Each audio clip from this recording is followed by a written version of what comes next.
So welcome to the Blab Show on WeAreLATech. I'm recording from my iPhone again, so I appreciate the iPhone jitters patience. I'm really excited to have teammates from Rhubarb Studios on with us today to discuss how to organize a successful hackathon in Los Angeles. So go ahead and introduce yourselves and tell me a little bit about the hackathons you're producing at Rhubarb.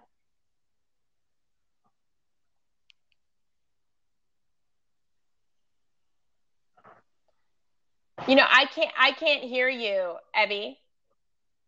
Myself on mute. Okay, is that better? Oh, yes, okay. That's better. Let's start again. All right, So my name's Evie, and we're hosting a water hackathon this weekend from the 21st to the 23rd, which is Friday through Sunday. We partnered up with Mayor Eric Garcetti. His office is showing a lot of support for this type of solution. We have about 20 teams that have submitted their application, and they're going to be here with a bunch of people to try to come up with some solution that hopefully will get commercialized within a larger market. So we have some software developers, some inventors, some hackers, some makers, and for 48 hours straight, they're going to be sleeping here, just kind of developing their product and hopefully launching it on Sunday with the mayor presenting the awards. So. Great. I mean, that's amazing. Before I get into, of course, I have the question of how do you get the mayor involved. First, Nidhi, would you go ahead and introduce yourself and talk about your involvement with Rhubarb? Yes. My name is Nidhi, and I'm working with EB in coordinating the hackathon. As we described, this hackathon is going to be this weekend. It's a 48-hour hackathon, and our team is under clean, collect, and consume, which means we're trying to find industrial, residential, and commercial solutions within these themes. And yes, go ahead with your question. Yeah, so how in the world do you get the mayor involved? I mean, I'm sure a lot of people, lead with hackathons and hope to get really established people part of it. Yeah, what's the story behind that? So the mayor has a Summer of Tech program, and we kind of really just brought this to his doorstep, and we really requested support on a different levels, and we finally got them to confirm and say, hey, yes, we will partner with you on this event. We are downtown. We are near his office. We've been in contact with his office from the beginning, and we've known his CTO, who is also very involved in the tech scene. So he's kind of seen our studio space kind of develop very quickly over the last 8 months, and we've already held 2 hackathons here, and this one hit just right at home with him. And he said, you know what, we'll help push this event and sponsor this event for you. So it's been really cool. So where does it all start? How do you first conceive the idea, and then what's the action plan to make the idea a reality? And then once it becomes a reality from the back end, how do you bring it out and get people involved? How do you do outreach? I'll answer this. So at the studios, we have a couple different programs. Our build program is where we really, we take entrepreneurs and we put them through a 90-day program. But I think the studios has a very civic orientation, and that's where we really try to give back to the community. So we're hosting a series of hackathons. They happen once every quarter. Our next one will be on agri-technology.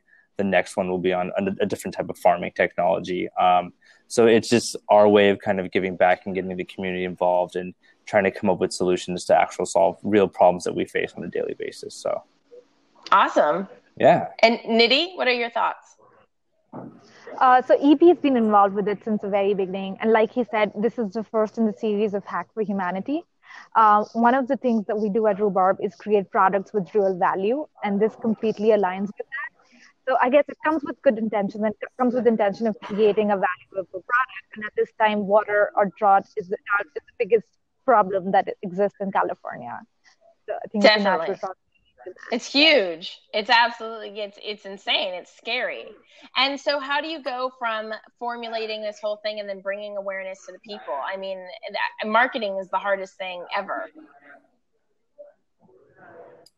Yeah, from a marketing perspective, we haven't done too much. It's really been a lot of word of mouth.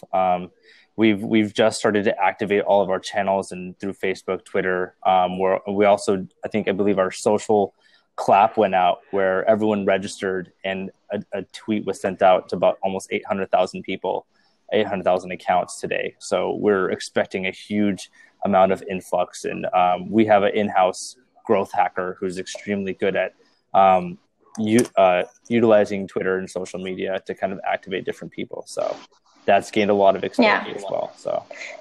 And I want to welcome Corey, one of the co-founders of Rhubarb, to the conversation. Corey, go ahead and introduce yourself. Hi, I'm Corey, and you just introduced me. I'm one of the co-founders of Rhubarb. And there's a bit of a lag on your audio, Corey, just a heads up on that. And so, Ebby, and that's how you say it, right, Ebby? I just go with EB. EB, okay. Yeah. It's like Esprit. Yeah.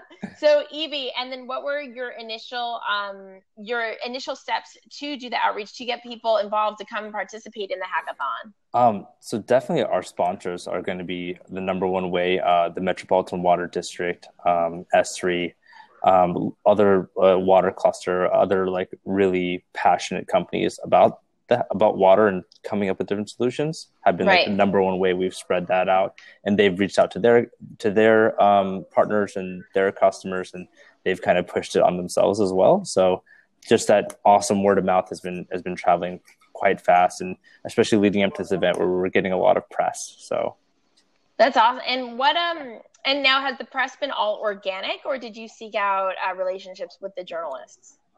We do have one in-house PR guy, and he has also been passionate, and he's been able to really partner with us. He got a Business Wire to give us a link. I believe another journal, another publication online gave us a really good shout out as well. So. And Nidhi, what was your initial spark and passion for hackathons? Where did hackathons become a part of your life? So this is the first hackathon that I'll be a part of. I've been with Rhubarb for the past 3 months, and when Water Hackathon started, and again, like this is something where we're solving real problems. So when Water Hackathon started, and Corey asked if I wanted to be involved with it, it was an automatic yes. Right. So that's how I got involved. And I just want to add to what Evie said. Rhubarb has hosted a couple of hackathons before, so we have good relations within the tech community, and that's how we were able to reach out to a lot of participants. Yes. And get signups on our page. And then we've been covered by 8 media channels right now, whether newspapers or TV, and that has helped us a lot. A lot of it has but also PR. And I know if you were to give advice to someone looking to start a hackathon, what are some of the action steps to begin? Like if they know nothing on how to put together a hackathon, like what are some of the initial action steps you would give them? So hackathons are all about community. And so it's about reaching out to the community first. So there are a number of organizations in LA who are very, Hack for LA, and we know them. You can name all of them, Esprit. You know them better than me. And it's about reaching out to all of those people. That's the first step, because they can teach us a lot about what they've done already. But and now Rhubarb can do the same. But hackathon really is bring a bunch of people together, give them focus, and give them food. Right. That's it.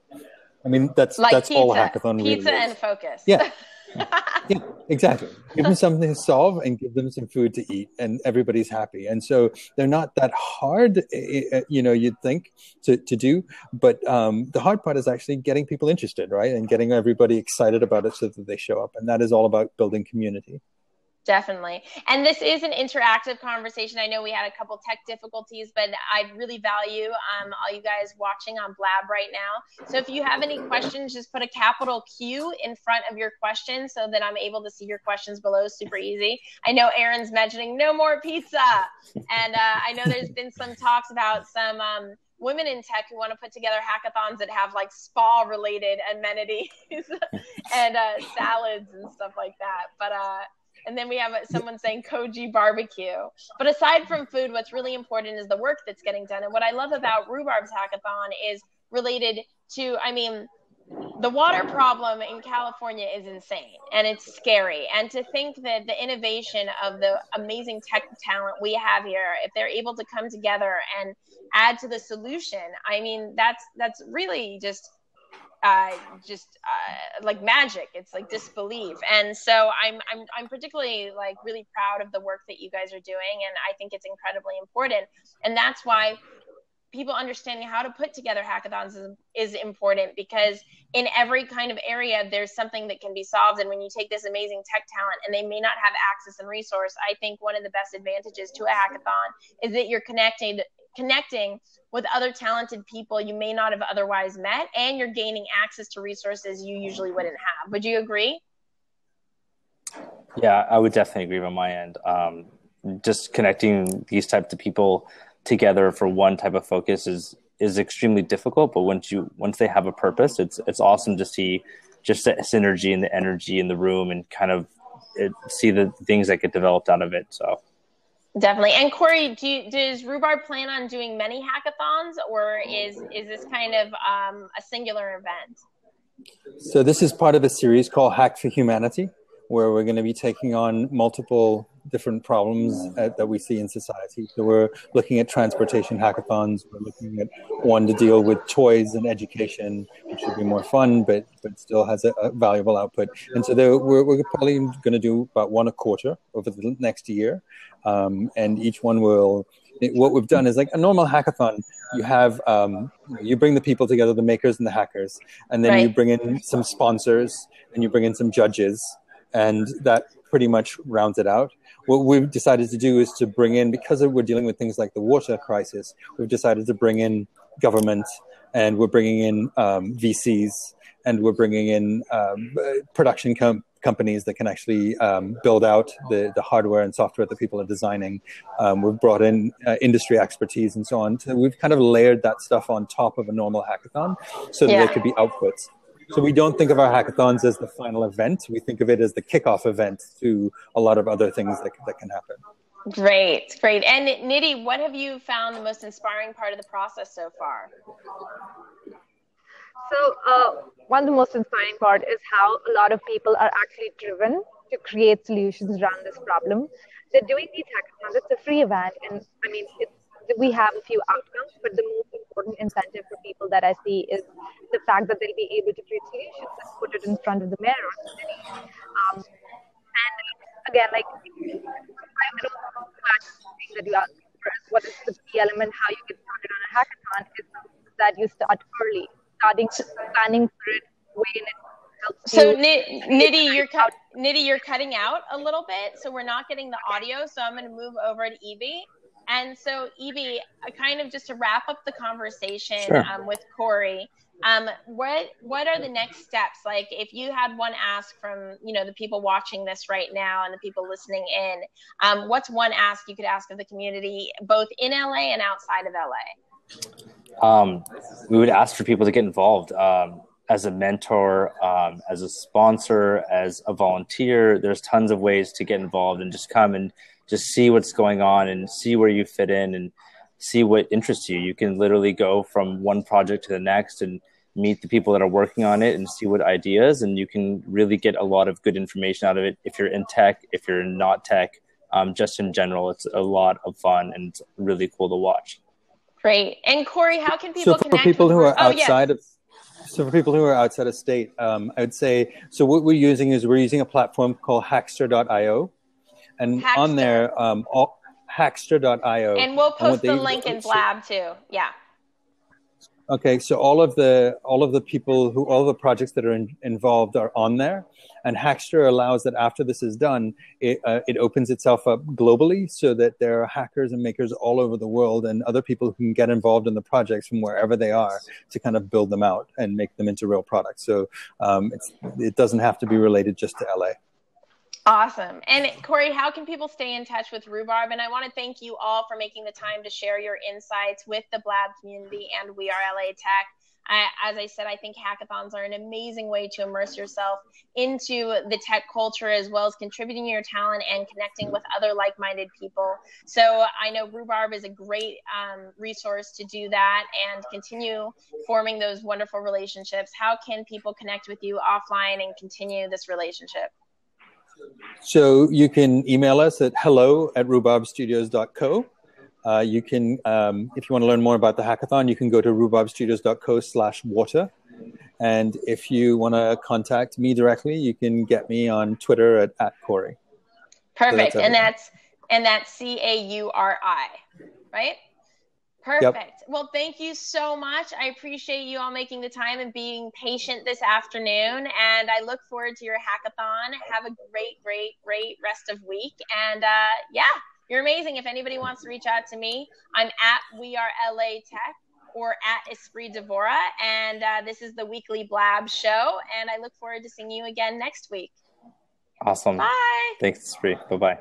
Bye.